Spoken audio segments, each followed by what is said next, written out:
ಇಂದೇ ಡೌನ್ಲೋಡ್ ಮಾಡಿ ಮತ್ತು ನಿಮ್ಮ ನೆಚ್ಚಿನ ಶೋಗಳನ್ನು ಆನಂದಿಸಿ. ಸರಸ್ವತಿ, ಸರಸ್ವತಿ ಅಮ್ಮ, ಯಾಕಮ್ಮ ನಿದ್ದೆ ಬರ್ತಿಲ್ವಾ? ಇಲ್ಲ ಅಮ್ಮ.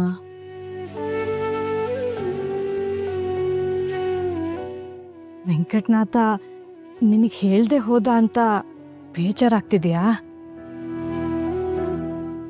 ಹಾಗೇನೂ ಇಲ್ಲ ಅಮ್ಮ. ಗಂಡಸರಿಗೆ 108 ಕೆಲಸ ಇರುತ್ತೆ.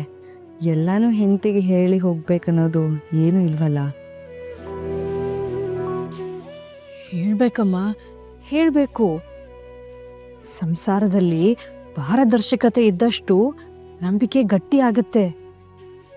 ನಂಬಿಕೆ ಗಟ್ಟಿ ಆದ್ರೆ ಪ್ರೀತಿ ಗಟ್ಟಿ ಆಗುತ್ತೆ.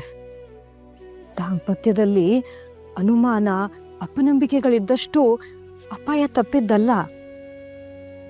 ಇಷ್ಟು ದಿನ ಏನೇ ಇದ್ರೂ ಅವನು ನನ್ನ ಹತ್ರ ಮಾತ್ರ ಹೇಳ್ಕೊತಿದ್ದ. ಬಹುಶಃ ಅದೇ ಅಭ್ಯಾಸ ನಿನಗೆ ಹೇಳೋದನ್ನ ಮರ್ತಿದ್ದಾನೆ ಅನ್ಸುತ್ತೆ. ಮದ್ವೆಯಾದ ಹೊಸದಲ್ಲಿ ಇದೆಲ್ಲ ಸಹಜ. ಮುಂದೆ ಅಭ್ಯಾಸ ಮಾಡ್ಕೋತಾನೆ, ಅದನ್ನೇ ಮನ್ಸಲ್ಲಿ ಇಟ್ಕೋಬೇಡ. ಅವರು ನನಗೆ ಹೇಳಲಿಲ್ಲ ಅಂತ ಬೇಜಾರಿಲ್ಲ ಅಮ್ಮ. ನಿಮ್ಗಾದ್ರೂ ನಿಜ ಹೇಳ್ತಿಲ್ವಲ್ಲ ಅಂತ. ಸರಸ್ವತಿ, ಅವನು ತುಂಬಾ ದಿನದಿಂದ ಏನೋ ಮುಚ್ಚಿಟ್ಟಿದ್ದಾನೆ ಅಂತ ನಮ್ಮೆಲ್ರಿಗೂ ಗೊತ್ತಿದೆ. ಆದ್ರೆ ಅದು ವೈಯಕ್ತಿಕ ಅಲ್ಲ, ಮಠದ ರಹಸ್ಯ ಅಂತಾನೆ. ಬಹುಶಃ ಇರಬಹುದು. ಯಾಕಂದ್ರೆ ಜೀವನದಲ್ಲಿ ಅವನು ಯಾವತ್ತೂ ಸುಳ್ಳು ಹೇಳ್ದವನಲ್ಲ. ಅಪ್ಪಿ ತಪ್ಪಿ ಯಾರಿಗೂ ಮೋಸ ಮಾಡ್ದವನು ಅಲ್ಲ. ಅವರಪ್ಪ ಅವನಿಗಷ್ಟು ಒಳ್ಳೆ ಸಂಸ್ಕಾರನ ಕಲಿಸಿದ್ದಾರೆ. ಅಮ್ಮ, ನೀವವ್ರನ್ನ ಹೆತ್ತು ಹೊತ್ತು ಸಾಕ್ತವ್ರು. ನಿಮ್ಗವ್ರ ಬಗ್ಗೆ ಅಷ್ಟು ನಂಬಿಕೆ ಇದೆ. ಆದರೆ ನಾನು ಈಗೀಗ ಬಂದವಳು. ನನಗವ್ರ ಬಗ್ಗೆ ಏನು ಗೊತ್ತಿಲ್ಲದೆ ಇರೋಳು. ಒಂದು ಸಣ್ಣ ಘಟನೆಯಿಂದ ಅವ್ರ ಗುಣ ತೀರ್ಮಾನ ಮಾಡೋದಕ್ಕೆ ನಾನೆಷ್ಟರೋಳು. ಅವರು ಗುರುಗಳ ಆಶ್ರಯದಲ್ಲಿ ಕೆಲಸ ಮಾಡೋರು. ಗುರುಗಳ ಆಜ್ಞೆ ಪಾಲಿಸ್ಬೇಕಾಗಿರೋದು ಅವ್ರ ಕರ್ತವ್ಯ.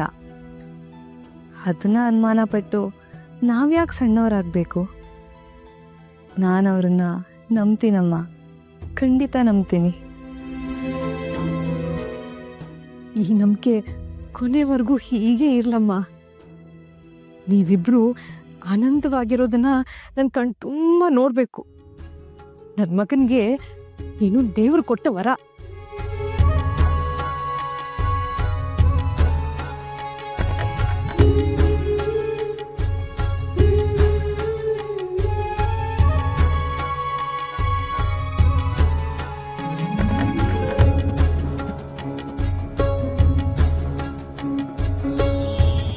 ಅಗಜಾನನ ಪದ್ಮಾರ್ಕಂ ಗಜಾನನ ಮಹರ್ನಿಶಂ ಅನೇಕದಂತಂ ಭಕ್ತಾನಾಂ ಏಕದಂತಮುಪಾಸ್ಮಹೇ. ಶಾಂತಾಕಾರಂ ಭುಜಗಶಯನಂ ಪದ್ಮನಾಭಂ ಸುರೇಶಂ ವಿಶ್ವಾಧಾರಂ ಗಗನಸದೃಶಂ ಮೇಘವರ್ಣಂ ಶುಭಾಂಗ್ ಲಕ್ಷ್ಮೀಕಾಂತಂ ಕಮಲನಯನಂ ಯೋಗಿ ಹೃದ್ಯಾನಗಮ್ಯಂ ವಂದೇ ವಿಷ್ಣುಂ ಭವಭಯಹರಂ ಸರ್ವಲೋಕೈಕನಾಥಂ.